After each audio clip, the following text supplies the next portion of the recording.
Salut l'équipe asymétrique et bienvenue sur le macro crypto du 7 mai 2024. On regarde tout de suite les fondamentaux du BTC. Donc pour le MVR ratio, on peut voir qu'il est en train de diminuer. Ça, ce que ça nous indique, c'est tout simplement que grâce à la baisse qu'on a en ce moment, on a de moins en moins de facteurs de profit. Et ça, ça peut commencer à ralentir tranquillement la demande sur le marché. Pour ce qui est du NUPL, on peut voir que lui, il est toujours en surchauffe. Et ça, ce que ça nous indique, c'est que malgré la baisse qu'il y a eu sur le marché ces derniers temps, il y a encore énormément de profits non réalisés, donc de personnes qui hold leur Bitcoin. Et ça, c'est d'une part un bon signe pour le fait qu'il y ait beaucoup de BTC qui ne soient pas distribués, donc un manque de supply. Mais par contre, ce que ça veut dire aussi, c'est qu'il y a encore beaucoup d'espoir sur le marché et donc on va pouvoir vouloir venir faire une baisse supplémentaire sur le Bitcoin pour sortir plus de personnes afin que l'on puisse rebondir. Pour ce qui est du SOPR, le SOPR, quand il est proche de 1, ça veut dire que l'on est en fait à break-even. Donc les bitcoins qui sont dépensés au même prix auquel ils ont été achetés. Quand on est au-dessus de 1, c'est qu'on est en train de prendre des profits. Et quand on est en dessous de 1, c'est qu'on est en train de réaliser des pertes. Là, ce qu'on peut voir, c'est qu'il y a eu des petites pertes qui ont été réalisées en fait sur la baisse du BTC. Donc les bitcoins ont été vendus en dessous de 1, donc à perte. Et ça a rebondi en fait proche de la zone des 1. Donc la zone des 1, en fait, c'est souvent une zone qui permet des rebonds du prix du Bitcoin. Donc on va surveiller ça et essayer de racheter quand la zone des 1 est offerte, pendant la période où on est encore en bull market. Quand on va commencer à passer en bear market à la fin du cycle, il va falloir bien entendu vendre les bitcoins et ne plus se fier à cet indicateur le temps que l'on retrouve un nouveau cycle. Pour l'instant, pendant qu'on est encore dans une tendance de fond qui est haussière sur les unités de temps monthly et weekly, on peut essayer de se fier avec cet indicateur pour essayer de prendre des rebonds qui peuvent être intéressants. Maintenant, on va regarder un petit peu ce qui se passe sur les réseaux sociaux. Ce que je voulais aller vous montrer, c'est que sur Twitter, on a quand même une baisse significative des tweets sur le BTC depuis que le BTC il est à la baisse. Et sur Ethereum, il n'y a rien qu'à changer, on est toujours très très bas.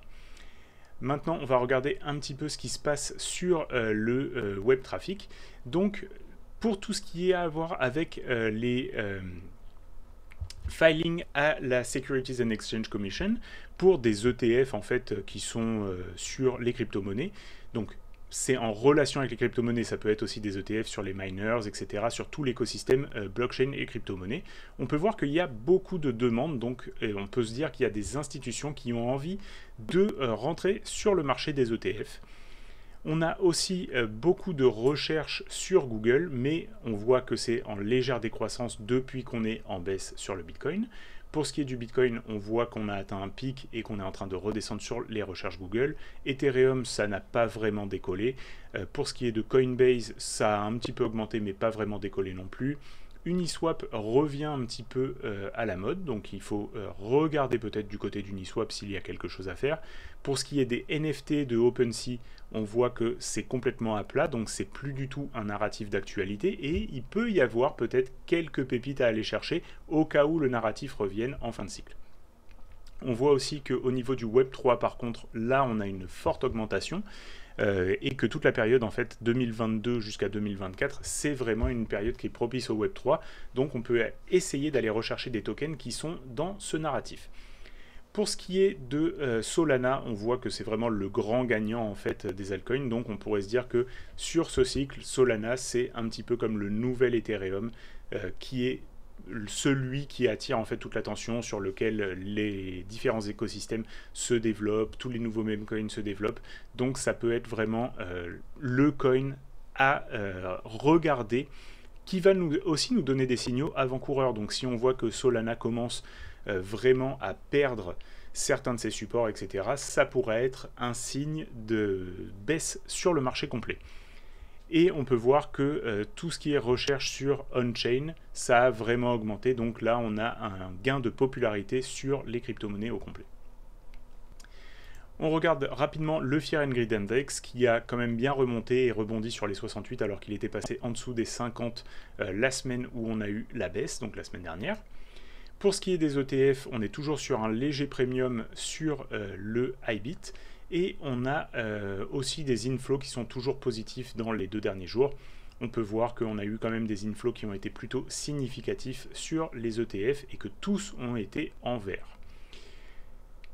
Pour ce qui est des liquidations sur le BTC, donc les liquidations, elles sont plutôt à la hausse pour la période qui est en ce moment, mais c'est quand même assez équilibré, donc on ne peut pas vraiment définir quelle va être la prochaine trajectoire du BTC à ce stade-là. Pour ce qui est des liquidations, de la heatmap de liquidation, si on se place sur 3 mois, donc à peu près depuis le moment où on a commencé à stagner sur le BTC, on peut voir qu'on a des très très fortes liquidations en fait sur les sommets, donc au niveau des 74 000 $. Là, on pourrait vraiment aller faire très très mal. Et aussi un niveau qui est très intéressant ici au niveau des 67 000. Donc là, on pourrait vraiment aller chercher des fortes liquidations si on fait une petite montée jusqu'aux 67 000.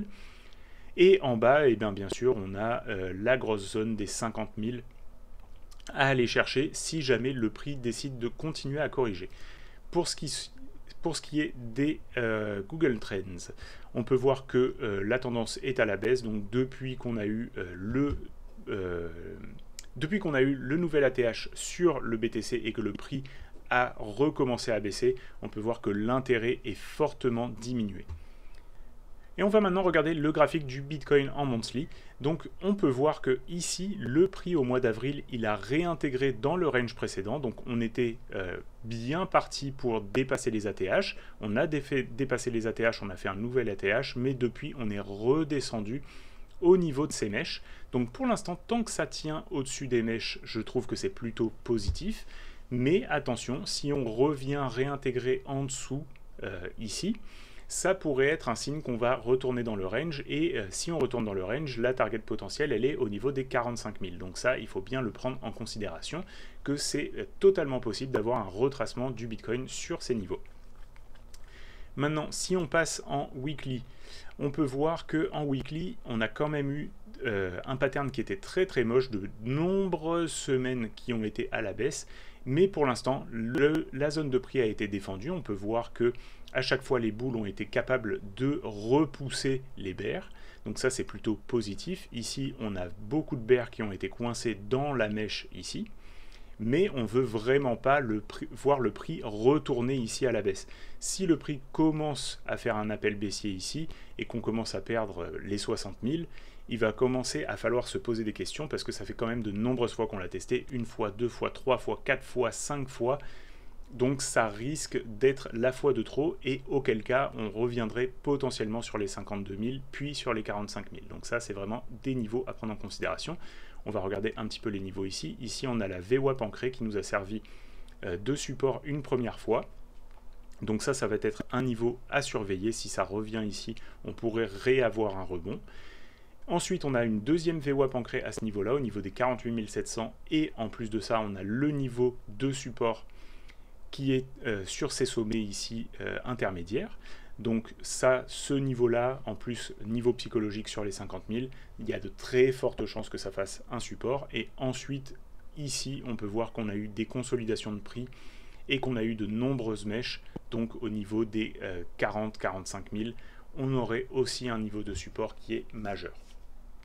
Donc ça, c'est pour le cas où c'est bear.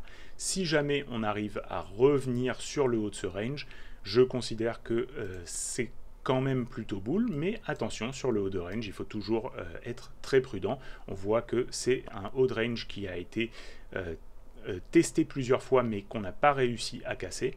Et pour l'instant, il y a eu de la pression baissière. On est réussi à repasser par-dessus cette trendline là, si on la voit en daily.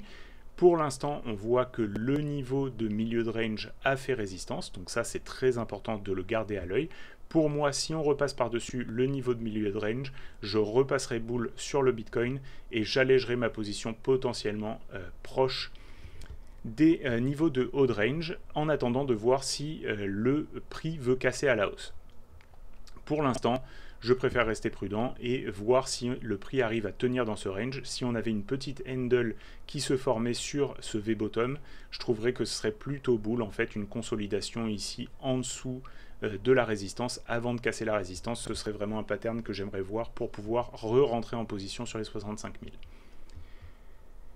Pour ce qui est de ETH contre le BTC, si on le regarde en weekly, on voit que c'est quand même assez moche, on n'arrive pas à repasser au-dessus de cette trendline. On devrait avoir bientôt des annonces qui vont être faites sur les ETF sur l'ETH. On espère que ça va être une annonce positive, mais pour l'instant, ce qui est pricé, c'est plutôt une annonce négative, ce qui peut nous donner un avantage à jouer à la hausse, parce que si tout le monde a pricé la conséquence négative d'un refus des ETF, ça veut dire que le prix ne bougerait pas forcément beaucoup, mais que par contre, on pourrait avoir un bon trade à la hausse si jamais c'était accepté, mais ça reste quand même une probabilité qui est plutôt faible. Si on regarde l'ETH contre l'USD, pour l'instant on est en train de appuyer sur les supports et ça c'est vraiment pas très joli, mais il est beaucoup plus faible en fait que le BTC, donc pour l'instant il n'y a pas vraiment d'avantage à être surpondéré en ETH, donc restez plutôt surpondéré en BTC. On va d'ailleurs regarder le BTC, la Bitcoin Dominance, et on peut voir que pour l'instant elle se maintient au-dessus des 54,34. Et on n'a pas l'air de faire de gros retracements ici, donc pour l'instant il n'y a pas vraiment d'alt season. On peut rester principalement sur le Bitcoin jusqu'à ce qu'on arrive à perdre le niveau des 54,34 qui pourra signaler potentiellement une alt season. Donc ça, ce sera vraiment quelque chose à considérer à ce moment-là. Ce qu'on aimerait voir en fait, c'est une latéralisation du Bitcoin pour avoir la possibilité d'avoir certaines alts qui retrouvent de la performance. Par contre, comme on a maintenant de nombreuses alts, il faut bien choisir en fait les alts sur lesquelles on va aller se placer. Et en fait, ça va être des alts qui sont dans un narratif qui est intéressant en ce moment. Donc on a eu le narratif AI, on a eu les Layer 2, on a eu les RWA, donc les Real World Assets.